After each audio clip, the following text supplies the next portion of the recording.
E aí, hoje a gente vai mergulhar num assunto que é, literalmente, a espinha dorsal de qualquer sistema de TI que se preze: o gerenciamento de logs. Pois é, aqueles registros que contam a história secreta de tudo o que acontece.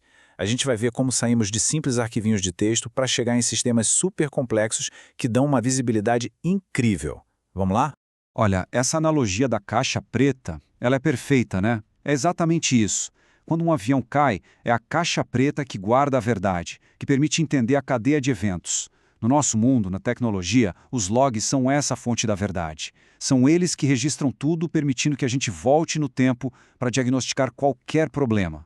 E é por isso mesmo que um ambiente sem logs é como pilotar um avião às cegas no meio de uma tempestade.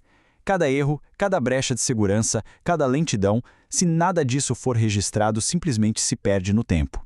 A gente fica no escuro, tentando adivinhar o que aconteceu, em vez de analisar os fatos. Para a gente entender como chegamos nas soluções poderosas de hoje, a gente precisa voltar um pouquinho no tempo, lá no comecinho de tudo, quando nasceu o padrão que criou uma linguagem comum para os logs. Então, o syslog foi uma sacada genial pela simplicidade. Ele basicamente organizou a casa definindo duas coisas. A facility, que é basicamente dizer quem gerou aquela mensagem, foi o kernel, foi o sistema de e-mail, e a severity, que diz o quão grave é aquilo. Sabe se é só uma informação de debug ou se é uma emergência que precisa de atenção imediata. Essa estrutura foi a base de tudo. Só que o syslog clássico, com o tempo, ficou pequeno para o tamanho dos problemas.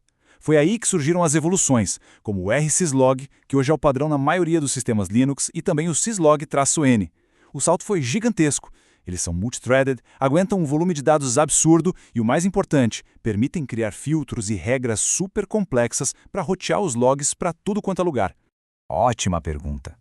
O mundo não é só Linux, certo?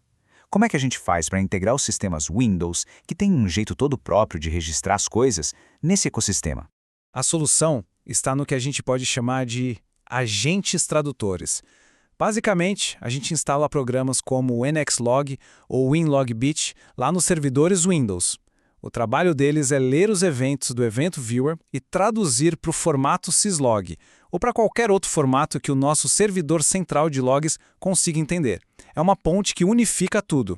E essa ideia de unificar tudo leva a gente direto para a próxima grande evolução. Porque conforme as empresas e as infraestruturas foram crescendo, um novo problema ficou bem óbvio e exigiu uma mudança total de pensamento. Pensa só no cenário: centenas ou até milhares de servidores. Aí dá um problema. Você vai conectar via SSH em cada uma das máquinas para procurar a agulha no palheiro, que é um arquivo de log? É simplesmente inviável. Não tem como. Era preciso juntar tudo num lugar só. E aqui a gente vê a beleza do fluxo integrado moderno. É um ciclo que faz todo sentido. Começa lá na ponta, na geração, nos servidores e aplicações. Depois, os agentes fazem a coleta. De lá, os logs são enviados para um servidor central, que processa e agrega tudo. E no final, a mágica acontece. Esses dados viram dashboards para análise e visualização. É um fluxo contínuo que transforma barulho em informação útil. Bom, e nesse mundo de logs centralizados, 3 gigantes se destacam, né?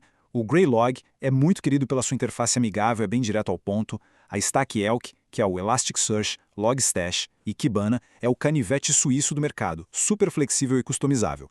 E o Splunk? Bom, o Splunk é a Ferrari dos logs. É uma plataforma de dados completíssima, mas, claro, o custo da licença reflete essa performance toda.